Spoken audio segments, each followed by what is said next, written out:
Good morning, dear students. So, today our topic is laws of motion of class 11th. It's our third unit, laws of motion.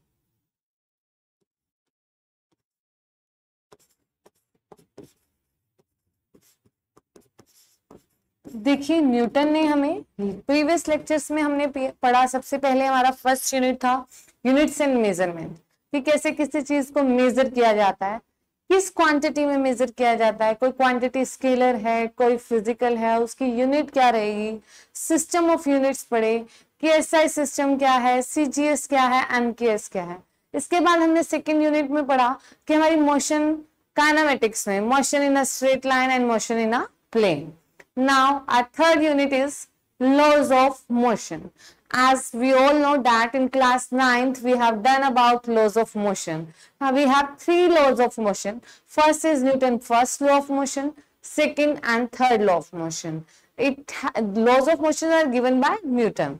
तो सबसे पहले हम बात करते हैं first law of motion की. अगर हम फर्स्ट लॉ ऑफ मोशन की बात करें तो फर्स्ट लॉ ऑफ मोशन क्या कहता है हमें?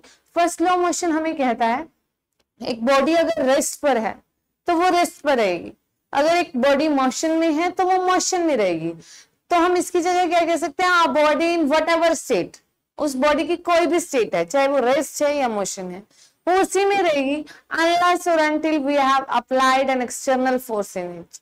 जब तक हम उस बॉडी के ऊपर अपना एक्सटर्नल फोर्स अप्लाई नहीं कर देते तब तक वो बॉडी उसी पोजीशन में रहने वाली है, अपनी स्टेट उसी में रहने वाली है. इसे कहते हैं Newton first law of motion, और इसे हम बोल सकते हैं लॉ ऑफ इनर्शिया. तो लिखिए, आप डेफिनेशन लिखिए बच्चे सबसे पहले इसकी. Newton's first law of motion.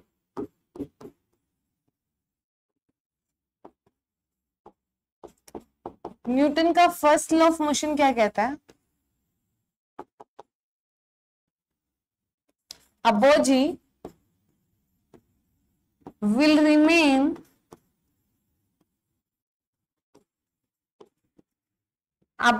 remain in its position whether it is rest or motion. It will remain in it. ये अपनी इसी पोजीशन में रहेगी. It will remain in it until or unless we are applying external force on it.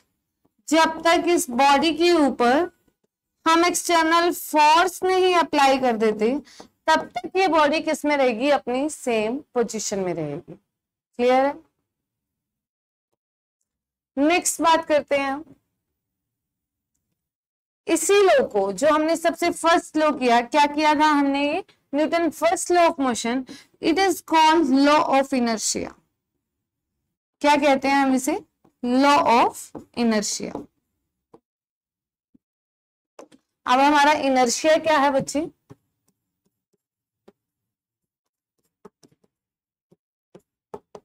Inertia होता है बच्चे the tendency of a body to resist any change in its state.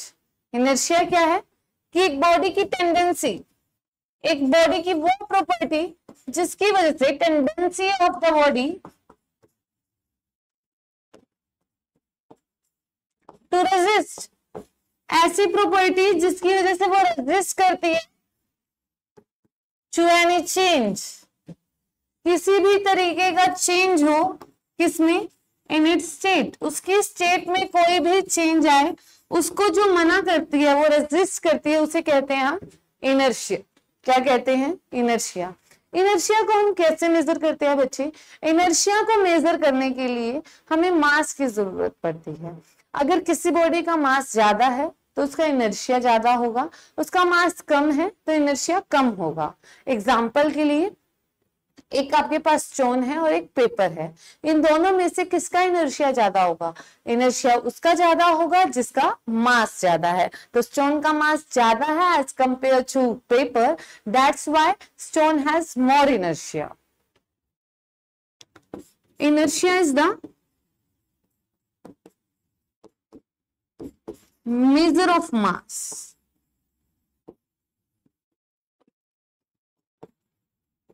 Inertia is the measure of mass. The body having more mass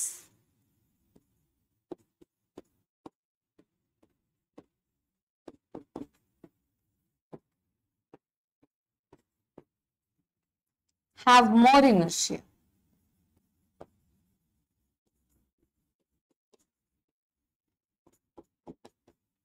For example,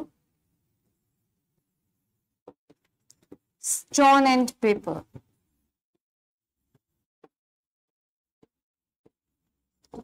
In these two, stone has more mass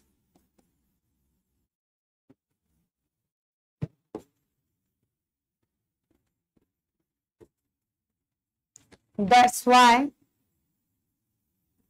stone has more inertia.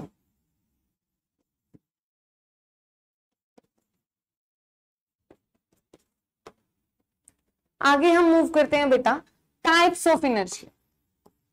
हमारे पास inertia के कितने types हैं?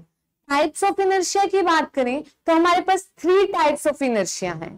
First type है हमारा inertia of rest, second है inertia of motion and the third one is inertia of direction. अगर हम types की बात करते हैं इनर्शिया की तो कितने टाइप्स बताए मैंने आपको? 3 टाइप्स बताए बच्चे। फर्स्ट है हमारा inertia of rest, second one is inertia of motion, and the third one is inertia of direction.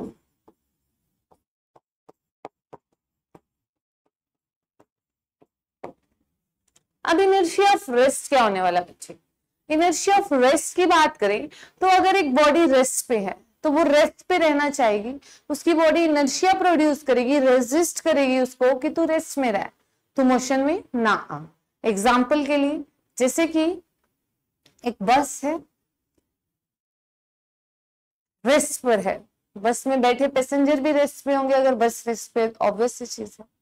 जैसे ही बस स्टार्ट करती है, हम खड़े हैं उस बस में, रेस्ट पे अगर वो बस थी, हम उस बस में खड़े हैं हाथ पकड़कर हैंडल, और पैसेंजर सभी खड़े हैं। जैसे ही वो बस मूव करना स्टार्ट करती है, जैसे ही वो बस मोशन में आती है, हमारा लोअर पोर्शन उसके डायरेक्ट कांटेक्ट में है तो वो भी मोशन में आ जाएगा, बट अपर बॉडी रेजिस्ट करेगी, उसको मोशन में आने में टाइम लगेगा, वो रेजिस्ट करेगी कि मैं मोशन में नहीं आऊंगी अभी, तो वो क्या करेगी? फॉल बैकवर्ड, वो पीछे की तरफ जाएगी कि मैं तो रेस्ट में थी, मैं रेस्ट में ही रहूंगी। तो लिखिए पहले तो इनर्शिया ऑफ रेस्ट क्या है, इसकी डेफिनेशन लिखिए, फिर मैं आपको इसके एग्जाम्पल कराती हूँ। 3-4 एग्जाम्पल करेंगे, इससे हमें समझ आएगा। Inertia of a rest, inertia of rest. A body will remain in rest. A body want to be in rest, don't want to change its position. That's why it is called inertia of rest. Example, passengers standing in the stationary bus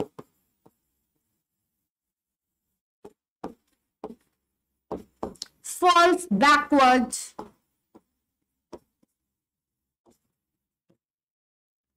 as the bus starts suddenly. Passengers एकदम से पीछे की तरफ गिर रहे हैं जैसे बस इमीडिएटली स्टार्ट होती है, ठीक है। सेकेंड एग्जांपल है हमारे पास इनर्शिया ऑफ रेस्ट का। हमारे ट्री है, जैसे ही हम उस ट्री को, ट्री रेस्ट पे है, हमें वहां से फ्रूट चाहिए, ट्री रेस्ट पे था, मैंने ट्री को शेक किया, जैसे ही मैंने ट्री को शेक किया ट्री मोशन में आ गया, ट्री तो मोशन में आ गया, बट जो लीव्स और ड्राई लीव्स और फ्रूट्स हैं वो रेस्ट पे रहना चाहेंगे, वो कहेंगे हम अभी भी रेस्ट पे रहेंगे, तो वो ड्राई लीव्स और फ्रूट्स फॉल डाउन हो जाते हैं, ठीक है। और ट्री क्या रहा, मोशन में, मोशन में आ गया, वो पहले रेस्ट में था, हमने हिलाया, उसको शेक किया, तो इसे कहेंगे inertia of rest. As we shake the tree,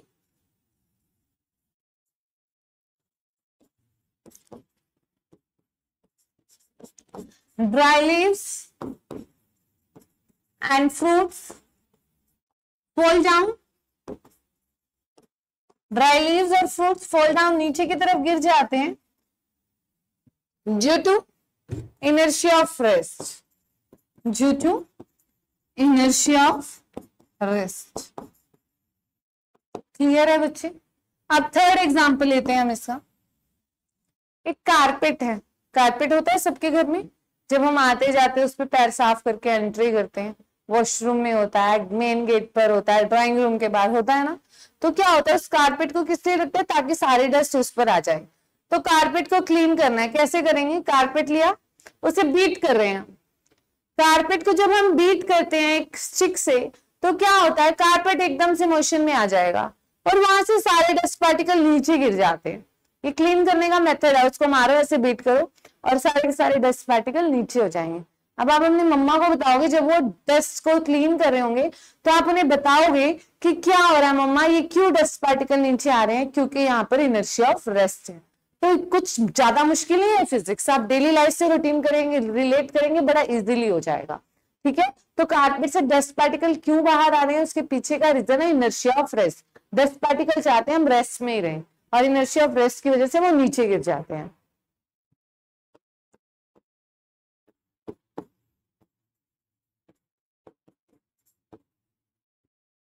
Dust particle falls down when we beat the carpet. When we beat the carpet with stick. मैंने 3 एग्जाम्पल कराए हैं, आपको 2-3 और सोचने हैं, रिलेट करना है, तभी आपका कॉन्सेप्ट क्लियर होगा। नेक्स्ट हम मूव करते हैं बच्चे, inertia of motion.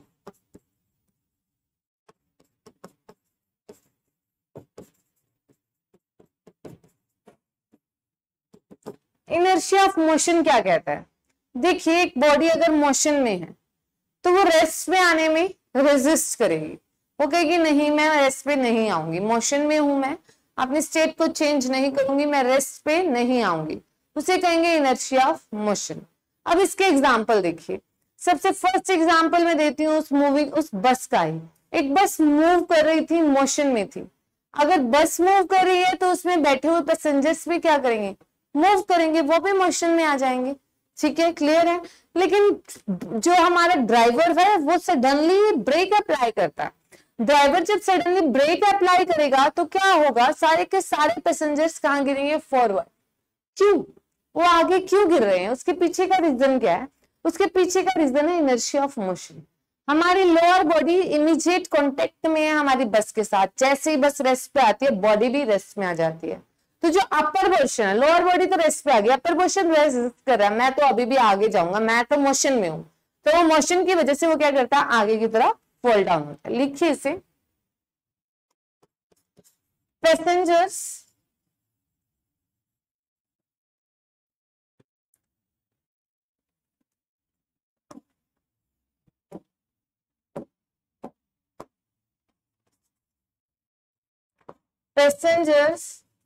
falls forward when driver applies sudden brake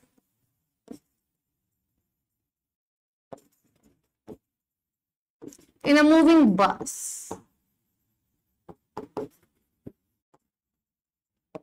clear है बच्चे? नेक्स्ट एग्जांपल देखिए आप, इनर्शिया ऑफ मोशन का क्या रहने वाला है हमारे पास। नेक्स्ट एग्जांपल है हमारे पास इनर्शिया ऑफ मोशन का। एक एथलीट है, उसको जंप करना है, लॉन्ग जंप में वो पार्टिसिपेट कर रहा है, वो बहुत दूर से ही भागता हुआ आ जाता है। ये नहीं कि यहां से जंप करना तो एकदम जंप कर जाएगा, नहीं, वो पहले से ही पीछे से ही भाग कर आ रहा है। क्यों? वो अपनी बॉडी में इनर्शिया लाना चाहता है, इनर्शिया ऑफ मोशन, कि मैं नहीं रुकूंगा, बहुत दूर से मोशन में आ रहा है, उसके अंदर इनर्शिया ऑफ मोशन आ जाएगा और उसको जंप करने में हेल्प मिलेगी। लिखेंगे एथलीट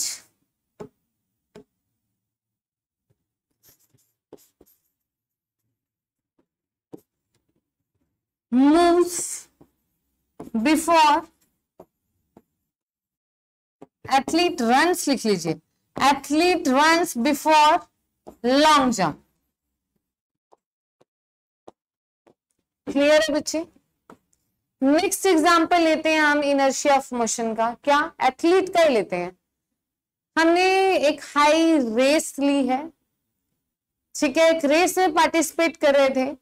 एथलीट जब रेस में पार्टिसिपेट करता है तो वो एक डेडलाइन, वो रिबन सा लगा हुआ है, इस यहाँ तक आपने क्रॉस करना, उसके बाद भी वो भागता रहता है क्योंकि उसकी बॉडी में क्या है, इनर्शिया ऑफ मोशन। वो रेस्ट पे नहीं आना चाहता, वो बहुत दूर से भागता हुआ आ रहा था, उसकी बॉडी की स्टेट मोशन है तो वो एकदम रेस्ट पे नहीं आ पाता, वो डेडलाइन को क्रॉस करते हुए आगे भाग जाता है, तब तक भागता रहता है। नहीं तो वो इतनी दूर से भागता हुआ आ रहा है, एकदम से रुक जाना चाहिए उसको, नहीं, बट उसकी बॉडी में इनर्शिया ऑफ मोशन है उस टाइम, जिसकी वजह से वो भागता रहता है। ठीक है बच्चे, आगे हम मूव करते हैं। इनर्शिया ऑफ डायरेक्शन क्या है हमारा? Inertia of direction. लास्ट है हमारा इनर्शिया का type, inertia of direction.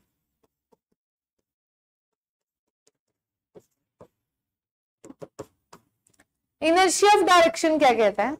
Inertia है, रेजिस्ट करेगा, किसको रेजिस्ट करेगा? डायरेक्शन को चेंज करने से। हम बस में सब क्या कहता है कि मैं अपनी डायरेक्शन को चेंज नहीं करूंगा। जैसे कि हम बस में बैठे हैं, एकदम से एक टर्न आता है, हम सारे के सारे आउटवर्ड गिरते हैं क्योंकि हम रेजिस्ट करते हैं, बॉडी रेजिस्ट करती है कि मैं अपनी डायरेक्शन को चेंज ना करूं। तो ये था बच्चे हमारा इनर्शिया। नेक्स्ट हम मूव करते हैं अब second law of motion. Second law of motion, second law of motion को डिटेल में करने से पहले मैं आपको बताना चाहूंगी मोमेंटम के बारे में। मोमेंटम का कॉन्सेप्ट यूज होगा हमारा सेकेंड लॉ ऑफ मोशन में। ठीक है बच्चे, अब ये मोमेंटम क्या है? मोमेंटम होता है क्वांटिटी ऑफ मोशन। एक बॉडी के अंदर कितनी क्वांटिटी में मोशन है उसे कहेंगे momentum. Quantity of motion, quantity of motion को क्या कहेंगे हम? मोमेंटम।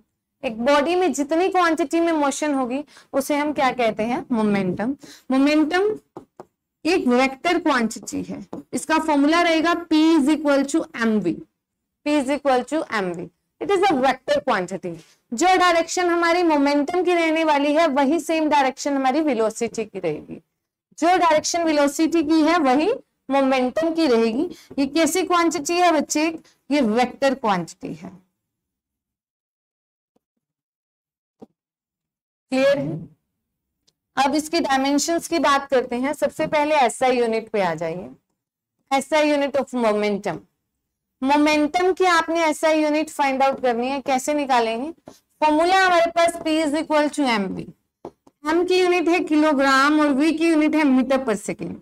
तो आपकी SI unit of momentum is kilogram metre per second. Clear है? अब हम लिखते हैं इसका डायमेंशनल फॉर्मूला, वो क्या आएगा? mL_t-1, mL_t-1। क्लियर? आगे मूव करते हैं। ये वेक्टर क्वांटिटी थी, मैंने आपको बता दी। अब है हमारा चेंज इन मोमेंटम। आपने मोमेंटम में चेंज लाना है। मोमेंटम को चेंज से कैसे लिखेंगे? हर चीज का चेंज क्या होता है? Final minus initial. किसी भी चीज का चेंज फाइंड आउट करना है तो आप कैसे फाइंड आउट करेंगे? Final minus initial. Final momentum, suppose कर लिया इसका मास तो हमारा m है, ठीक है। फाइनल स्पीड क्या होगी उसकी? v, subtraction initial speed. तो हमारा चेंज इन मोमेंटम क्या आ गया, एम वी माइनस यू। अब हम बात करते हैं बच्चे सेकेंड लॉ ऑफ मोशन की।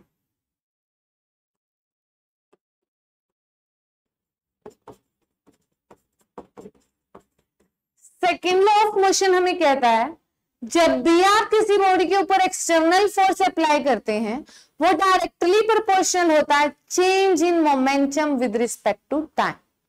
जो आप फोर्स अप्लाई कर रहे हैं वो डायरेक्टली प्रोपोर्शनल होगा rate of change of momentum के। ये न्यूटन का सेकंड लॉ बताता है हमें, जितना आपने एक्सटर्नल फोर्स अप्लाई किया वो डायरेक्टली प्रोपोर्शनल होगा rate of change of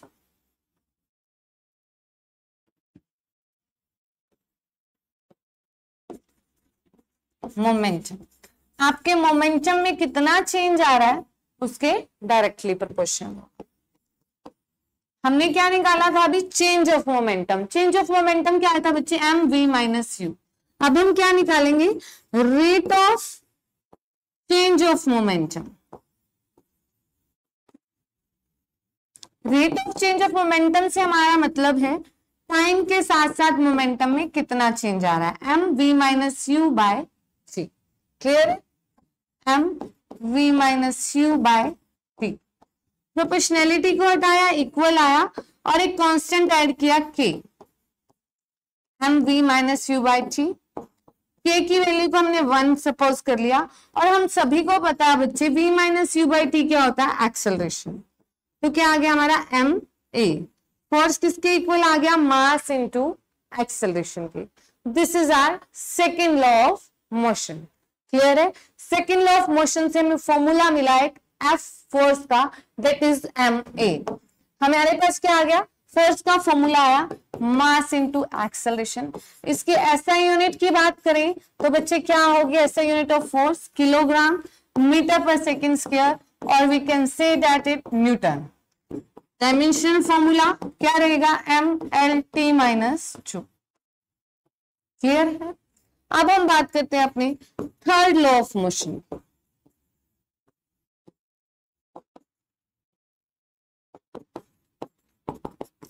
third law of motion क्या कहता है बच्चे, थर्ड लॉ ऑफ मोशन कहता है action and reaction are always equal and opposite.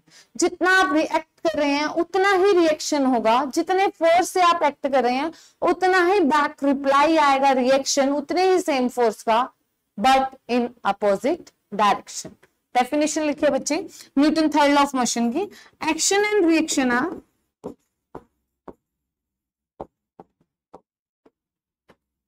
Equal and opposite. Equal and opposite, जितना भी आप रिएक्ट करते हैं वो क्या होगा,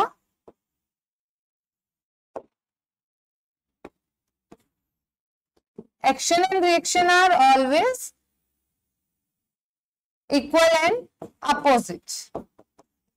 जितना आप एक्ट करते हैं उसका रिएक्शन जो है वो बिल्कुल उसके इक्वल आने वाला है। This is our third law of motion, action and reaction are always equal and opposite. अब इसके कुछ एग्जाम्पल देख लेते हैं हम न्यूटन के थर्ड लॉ ऑफ मोशन के। क्या एग्जाम्पल रहने वाले हैं बच्चे, सबसे फर्स्ट एग्जाम्पल लेते हैं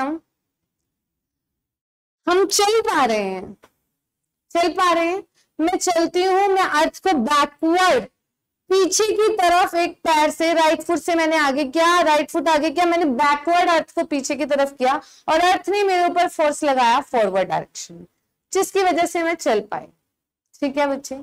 सेकेंड एग्जाम्पल है हमारा, हम बोटिंग कर रहे हैं, बोटिंग करते हुए जब मैं बोट से वापस आती हूँ, बोट से उतर रही होती हूँ, तो मैं उतरती हूँ तो बोट एकदम पीछे की तरफ जाती है। क्यों जाती है, क्योंकि जब मैं उतर रही थी मैंने फॉरवर्ड फोर्स लगाया और दूसरे पैर ने उसके ऊपर रिवर्स फोर्स लगाया और बोट पीछे की तरफ मूव कर गई। क्लियर है। Swimming is the example of third law of motion, ये इसका कोई एग्जाम्पल रहेगा। अब पहले मैं चाहती हूँ आप मोमेंटम का एक एग्जाम्पल कर लीजिए, न्यूमेरिकल कर लीजिए मोमेंटम निकालने के लिए। देखिए बच्चे एक एग्जाम्पल है हमारे पास, अ बॉडी, लिखिए a stationary body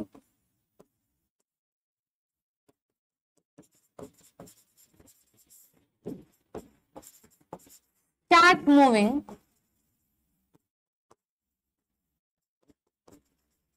after 20 seconds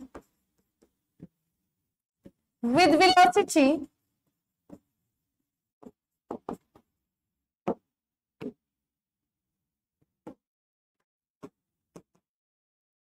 with velocity 50 meter per second. A stationary body starts moving after 20 seconds with velocity 50 meter per second. Calculate its force and change in momentum. क्या calculate करना है इसका? Momentum में change कितना आया और force कितना लगेगा उस बॉडी के ऊपर. ठीक है, न्यूमेरिकल सॉल्व करने के लिए सबसे क्या करेंगे बच्चे, हम सबसे पहले आपको गिवन क्या गिवन है? Stationery body. स्टेशनरी बॉडी है तो क्या होगा बच्चे, आपकी इनिशियल वेलोसिटी 0 रहने वाली. ठीक है, स्टार्ट मूविंग, मूव करना स्टार्ट करती है कितने टाइम के बाद बच्चे? 20 सेकेंड्स के बाद. टाइम गिवन है आपको 20 सेकेंड. विद वेलोसिटी, कितने वेलोसिटी से मूव करती है वो? 50 मीटर पर सेकेंड की वेलोसिटी से वो मूव करते हैं. क्या क्या गिवन है? U, T and V. Calculate its force. Force आपको निकालना है एंड चेंज इन मोमेंटम. क्या निकालना है आपको? Change in momentum.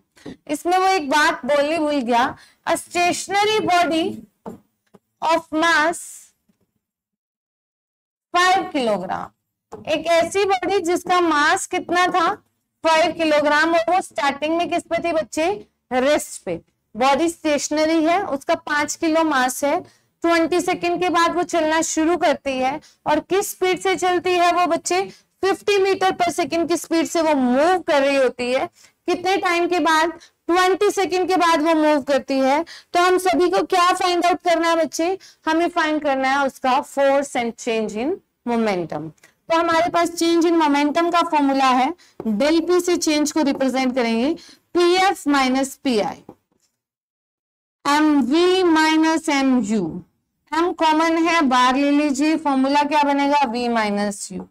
एम की वैल्यू है 5, v है हमारा 50, u है 0. सॉल्व किया, हमारे पास आ गया 250 किलोग्राम मीटर पर सेकेंड.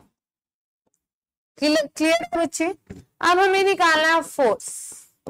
किस बॉडी के ऊपर कितना फोर्स लग रहा है? फोर्स का फॉर्मूला हमारा मास इनटू एक्सेलरेशन. मास कितना है? 5.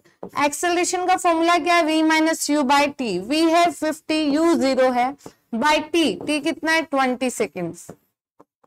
25 by 2 that is 12.5 न्यूटन. ये हमारा आया फोर्स कि उस बॉडी के ऊपर कितना फोर्स लगने वाला है बच्चे? 12.5 न्यूटन का फोर्स लगने वाला है. एक बार रिकैप कर लेते हैं. इस लेक्चर में हमने आज क्या क्या किया है. इस लेक्चर में सबसे पहले हमने फर्स्ट लॉ ऑफ मोशन के बारे में पढ़ा. उस फर्स्ट लॉ ऑफ मोशन को हम लॉ ऑफ इनर्शिया भी कहते हैं. सेकेंड हमने इनर्शिया पढ़ा. इनर्शिया क्या है, कितने टाइप्स हैं, इनर्शिया को मेजर कैसे करते हैं. इस सबके एग्जाम्पल आपकी ड्यूटी है, आपका होमवर्क है. 5 एग्जाम्पल करेंगे तीनों टाइप्स के. नेक्स्ट हमने पढ़ा सेकेंड लॉ ऑफ मोशन, उसकी डेरिवेशन की, कैसे F is equal to ma आया, कैसे न्यूटन ने दिया ये. थर्ड हमने पढ़ा third law of motion. Then we have done a numerical based on momentum and force. In the next videos, we will do law of conservation of momentum and about friction.